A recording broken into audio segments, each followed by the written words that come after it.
रतन जी, आपको मैं पूछना चाहता हूँ कि ये जो पेशेंट्स अभी पूछते हैं कि ये जो ड्रेसिंग है ये हम कितनी बार बदलें, क्योंकि आपने मेरे भाई को बोला था कि हर 2 दिन में बदलो, आपने मेरे चाचा को बोला था कि हर 4 दिन में बदलो। तो ये जो ड्रेसिंग की फ्रीक्वेंसी है, ये एक ऐसी कुछ स्टैंडर्ड फ्रीक्वेंसी होती है, या फिर आप डिसाइड कैसे करते हो कि इसको कितने दिन में क्या ड्रेसिंग और कितनी फ्रीक्वेंटली ड्रेसिंग करनी चाहिए? Thank you sir. इसमें फ्रीक्वेंसी डिपेंड करता है कितना डिस्चार्ज वुंड में से निकल रहा है। अगर वुंड में से डिस्चार्ज काफ़ी कम है तो हम फ्रीक्वेंसी बढ़ा देते हैं, और वुंड में से डिस्चार्ज बहुत कम है तो हम फ्रीक्वेंसी ऑफ ड्रेसिंग हम थोड़ा बढ़ा देते हैं, और ज़्यादा है तो कम कर देते हैं। सो मेन पर्पस रहता है कि वुंड को ड्राई रखना है एज मच एज पॉसिबल। तो उसमें जब ड्राई रखेंगे या मिनिमम मॉइस्ट रखेंगे, मॉइस्ट हीलिंग रखेंगे, तो वुंड हीलिंग फास्ट होता है उसमें बहुत सारे फैक्टर्स आते हैं, जैसे कि नीरज सर ने पहले बताया कि इन्फेक्शन हो गया, बायोफिल्म हो गया। ये सब फैक्टर हम लोग कंसिडर करने के बाद डिसाइड करते हैं कि क्या फ्रीक्वेंसी होनी चाहिए ड्रेसिंग की। और ये हर पेशेंट के लिए अलग अलग हो सकता हर है, एक patient ऐसे के नहीं लिए कि अलग। सबको सेम ही नहीं, फ्रीक्वेंसी सबके है। लिए अलग है, हर एक पेशेंट अलग है, हर एक वुंड अलग है, तो ट्रीटमेंट भी हर एक का अलग अलग होता है। सर कुछ घाव तो ऐसे भी होते हैं जो बिना ड्रेसिंग के ओनली विथ कॉम्प्रेशन ठीक हो जाते हैं। अच्छा। कुछ घाव ऐसे भी होते हैं, मतलब बहुत से हैं ऐसे, खाली प्रॉपर कॉम्प्रेशन दो, वुंड कवर करो, वो हील हो जाएगा। राइट। मेन है कि कॉम्प्रेशन और जो प्रोडक्ट अंदर लगा है वो डिसाइड होना पड़ता है कि पेशेंट का कंडीशन क्या है। Thank you Ratan ji, Thank you, sir. Thank you.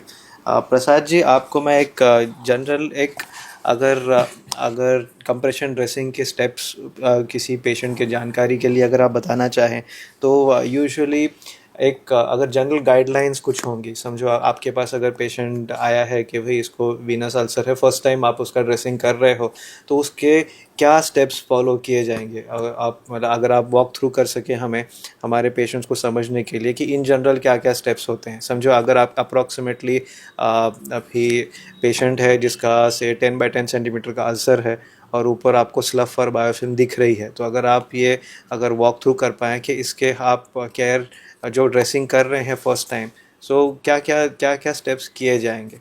First तो जो अपने आप को प्रॉपरली स्टरलाइज करना चाहिए, यानी हैंड ग्लोव्स वगैरह अगर आप यूज़ करते हो तो वो भी स्टराइल करके कोई डिसइंफेक्टेंट यूज़ करके करते हैं। देन हम लोग जब वो निकालते हैं स्लफ या तो फिर बायोफिल्म है, इन्फेक्शन होता है, तो पेशेंट बहुत अनईजी अनकंफर्टेबल होता है, कभी पेशेंट को बहुत चिल्लाता है वगैरह, but you have to remove it. मैंने आपको रिमूव करना पड़ता है, या तो फिर उसके ऊपर कोई डिब्राइडमेंट यानी निकालने के अलग अलग क्रीम्स वगैरह होते हैं, वो नॉर्मली स्टराइल मटेरियल यूज़ किया जाए। बहुत सारे पेशेंट को मैंने देखा है वो जब जनरली खुद करते हैं तभी कोई चीज़ का हाथ में ग्लव्स नहीं पहनेंगे। बहुत सारा मटेरियल पुराना वाला रहता है उनके पास, कहीं से पड़ा हुआ खुला हुआ रहता है, वो गॉज वगैरह वैसे ही यूज़ करते हैं। तो फिर देन वो ब्लेम करते हैं फिर कि बाबा ठीक नहीं हो रहा है, मतलब इन्फेक्शियस ही चीज़ तुम धूल वाला वगैरह यूज़ करोगे तो फिर वो कैसे ठीक होगा। तो नॉर्मली हम लोग प्रिकॉशन ये लेने बोलते हैं कि आप स्टरलाइजेशन प्रॉपर करो, यानी जो निर्जंतुक करना बोलते हैं जिसको, कि वो प्रॉपरली स्टराइल करके ही कोई भी चीज यूज करो, प्रॉपरली क्लीन करो जितना हो सके उतना। बाकी जो क्रीम्स वगैरह लगा के हम ये कर सकते हैं, बाकी कॉम्प्रेशन प्रॉपर देना जरूरी होता है। जो अच्छा, जिसको नॉलेज है वो दे सकता है, नॉन प्रोफेशनल जो है लेमैन जो रहता है घर पे नॉर्मली, उनको वो कॉम्प्रेशन देना या किस तरह से लगाना और वो वुंड क्या होता है, कितना उसमें इम्प्रूवमेंट है या खराब हो रहा है, ये सब चीजें उनको समझ में नहीं आती। तो नॉर्मली प्रॉपरली कोई प्रोफेशनल का हेल्प ले, डॉक्टर से अपने कंसिस्टेंट में टच में रहे, फॉलोअप में रहे। नॉर्मली ये भी एक पेशेंट गलती करते कि एक बार चालू हुआ तो फिर बाद में डॉक्टर्स को फॉलोअप करने के लिए अवॉइड करते हैं। बहुत टाइम ये होता है कि फॉलोअप करना पेशेंट व्हाटएवर में बी द रीजन, पर अवॉइड करते हैं काफी टाइम से। तो हमको उनको समझाना पड़ता है कि आप उसको पहले डॉक्टर्स को एक बार महीने में एक बार या जैसे भी हो। हाँ, तो आपको मैं अब हमारे सारे पेशेंट जो हमारे ऑलरेडी आ चुके हैं उनको पता ही होगा कि हम एक फॉलोअप शेड्यूल देते हैं हमारे सारे पेशेंट्स को, कि ऑपरेशन के 7 दिन के बाद हम डॉपलर करते हैं, वुंड एग्जामिन करते हैं कैसे हीलिंग हो रहा है। उसके बाद में पेशेंट्स को एवरी वीक हम एक स्टैंडर्ड पोजीशन में फ़ोटो मंगाते हैं, हमें एक गेज करने के लिए कि सब ठीक चल रहा है क्या नहीं। ऑपरेशन के 2 महीने के बाद हम फिर से डॉपलर करके देखते हैं कोई रिकरेंस हो रहा है क्या नहीं, 6 months later, 1 year, 2 year, 4 years ऐसे, पर बीच में आप सभी और सारे हमारे पेशेंट्स हैं उनको भी इंस्ट्रक्शंस होते हैं कि वो फ़ोटो शेयर करें ताकि उसका जो इम्प्रूवमेंट है वो हमें पता चले। और ये थैंक यू, आपने ये जो ड्रेसिंग के स्टेप्स बताए इसमें भी सिमिलर होता है कि जैसे नीरज जी ने बताया कि कंप्रेशन का ग्रेड बराबर होना चाहिए। बराबर होना चाहिए। और बहुत टाइम क्या होता है सर, ऑनलाइन मंगा लेते हैं पैसा बचाने के लिए, और फिर तो होता है क्या है, वो कॉम्प्रेशन जैसा क्लास 1 है, क्लास 2 है, क्लास 3 है, ये अलग अलग यूज होता है, तो कौन से इसमें क्या यूज करना होता है ये पता नहीं होता है, वो गलत मटेरियल आ जाता है, फिर उसका भी साइड इफेक्ट बाद में दिखता है। तो प्रसाद जी, ये हर वेरिकोज अल्सर पेशेंट को 4 लेयर टाइट कंप्रेशन ड्रेसिंग करना ही चाहिए, ये कितने हद तक सही होगा?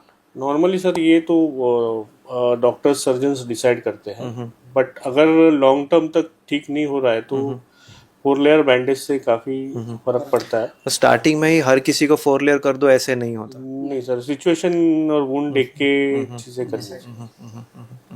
Great great great, thank you Prasad ji, thank you Prasad ji. हम है ना नीरज जी को ये सवाल मैं पूछना चाहता हूँ कि नीरज जी, ड्रेसिंग के अलावा आप पेशेंट्स को और क्या सेल्फ केयर की सलाह देते हैं? अगर आप पेशेंट आपसे पूछेगा कि अब पट्टी तो हमने कर दी है तो अभी मैं और कुछ डाइट में चेंजेस होंगे क्या? अभी कुछ पेशेंट्स होते हैं पूछ सकते हैं कि अब मेरी तो अभी ड्रेसिंग चलेगी 2 महीने, तो can I drink alcohol during that time, और can I smoke once in a day, is it advisable for me to do it? आपको प्रैक्टिकल सवाल पूछते होंगे पेशेंट्स।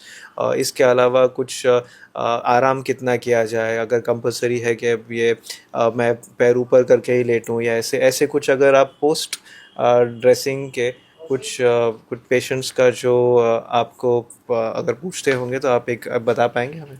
सर मोस्टली तो हम लोग मना करते हैं कि भाई स्मोकिंग और अल्कोहल अवॉइड करो, वो बेटर रहेगा, नहीं तो वो हीलिंग प्रोसेस में प्रॉब्लम क्रिएट करते हैं, मतलब हीलिंग जल्दी नहीं होता है। अच्छा अच्छा। और बाकी मोस्टली करते हैं सजेस्ट कि वो लेग को रखे एलिवेशन, ताकि सोते वक्त थोड़ा पाँव ऊपर एलिवेटेड रहेगा तो उनका वो सपोर्ट करेगा हीलिंग में। अच्छा अच्छा। थोड़ा बहुत वॉकिंग चलता है, depend on case to case, सभी के लिए वो जायज़ नहीं है कि हर कोई वॉकिंग करेगा, डिपेंड ऑन कि अल्सर किस स्टेज का है। अच्छा अच्छा। और प्लस उनका स्किन का डिकलरेशन किस तरह का हो गया है, तो वो हिसाब से डॉक्टर भी सजेस्ट करते हैं कि उनको कितना वॉक करना है या नहीं करना है। हाँ अच्छा। क्योंकि वॉकिंग का जो है वो मोस्टली डॉक्टर बताते हैं, क्योंकि डॉक्टर को इंटीरियर पता है, हम तो सिर्फ बाहर का वुंड देखते हैं। तो कुछ डॉक्टर के होते हैं, कुछ हम देख के पढ़ते हैं कि भाई चलो एक्टिव है, तो कुछ हम सजेस्ट कर सकते हैं, depend on case to case. पर एक ही चीज सबके लिए फॉलो नहीं होता है, हर किसी का अलग अलग होता है। अच्छा, तो ये जो हम हमारे पेशेंट्स को थोड़ा सा हमारे डाइट में प्रोटीन इंक्रीज करने के लिए बताते हैं।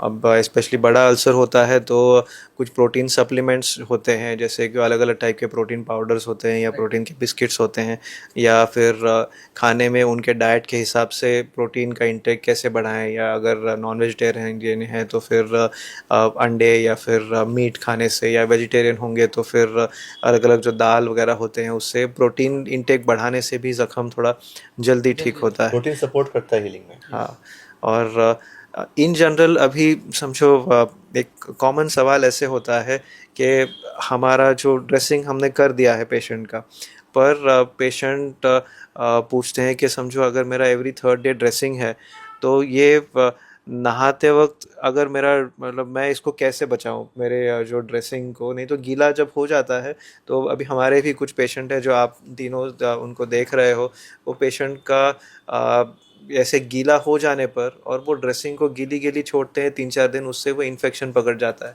तो इसके अगर आप कुछ सलाह दे पाएँ कि गीला होने से कैसे हम बचाएं, और नहाते समय यूजुअली क्या पेशेंट क्या प्रिकॉशंस लें? गीला होने से बचाने के लिए मार्केट में कई तरह के बाथ कवर आते हैं जो फुल आधा पाँव फुल पाँव कवर करते हैं, प्लास्टिक के होते हैं। वो पेशेंट चाहे तो कास्ट, उसे कास्ट कवर बोलते हैं या bath cover, depend on her company का अलग अलग नाम है। और वो ऑनलाइन इजीली अवेलेबल है। अच्छा, उसकी ज़्यादा कीमत भी नहीं है, 500 से लेके 800 तक में आता है, डिपेंड ऑन कि आपको क्या साइज लेना है। और ये रीयूजेबल होता है? और ये रीयूजेबल है, वो एक पीस आपका 2-3 दिन चलेगा। अच्छा अच्छा। तो ज़्यादा खर्चा भी नहीं है, पेशेंट को कंफर्ट रहेगा। अगर और क्या होता है कि अगर ड्रेसिंग गीला होता है तो उससे कभी कभी स्किन पूरा उनका वाइट होता है अंदर, अच्छा जिससे कि अल्सर बड़ा होने का चांस होता है। अच्छा अच्छा। और पेशेंट डर के मारे फैमिली में बताते नहीं है कि पाँव गीला हो गया है। हाँ और फैमिली मेम्बर को भी चाहिए कि अगर सर्जरी हुआ है, ड्रेसिंग हुआ है, तो रोज एक बार चेक करें पाँव टच हाँ। करके। क्योंकि हमने कई केस देखे हैं कि कोई ओल्ड पेशेंट है, बाय मिस्टेक पेशाब हो गया या हाँ। बाथरूम में गए, कुछ गिर गया, लेकिन वो डर के मारे बताते नहीं है। तो जो भी फैमिली मेम्बर्स हैं, प्लीज एक बार चेक कर लें, कुछ नहीं है, सिर्फ टच कर लें, उनको आइडिया कि गीला है कि नहीं है। हाँ। और गीला है तो वो ड्रेसिंग जितना जल्दी हो चेंज कराएं तो उतना पेशेंट के लिए अच्छा होगा। वेरी गुड, ये आपने बहुत अच्छे प्रैक्टिकल टिप्स दिए। और यूजुअली क्या बुज़ुर्ग पेशेंट होते हैं तो इनको जैसे आपने बताया किसी कारण अगर गीला हो जाए और बताने से फैमिली मेम्बर से बताने से हिचकिचाते हैं, थोड़ा संकोच ये करते हैं। पर ये आप ही के भलाई के लिए है कि अगर आप बताएं घर वालों को और ड्रेसिंग जल्द से जल्द चेंज करवाएं, क्योंकि ये हमारा, नहीं तो गाड़ी क्या है कि एक स्टेशन आगे और 2 स्टेशन पीछे चली जाती है। तो आपको ये जो कुछ अगर लगता है कि इन्फेक्शन हो गया हो, गीला हो गया हो, तो जैसे नीरज जी ने बताया कि वो जो कास्ट कवर रहता है जो ऑनलाइन मिल सकता है, ये पहनने से नहाते समय ज़ख्म गीली नहीं होती। तो ये सब अगर आप यूज़ करोगे, और अगर आप मुंबई बेस्ड हो और आपको अल्सर है, आपकी ट्रीटमेंट हमारे लोग ही अगर ये आपको संभाल रहे हैं, तो आई एम श्योर आपको बताया ही गया होगा पर्सनली कि ऐसे ऐसे प्रिकॉशंस लेने हैं। पर अदरवाइज़ ऑल्सो अगर आप पैर को कवर करके नहाओगे और एक्टिवली बहुत ज़्यादा पानी नहीं डालोगे वहाँ पे, तो ये गीला नहीं होगा। Thank you so much Neeraj ji, ये बहुत ही अच्छे टिप्स आपने दिए, और आई एम श्योर हमारे जो पेशेंट्स हैं उनको बहुत मदद होगी।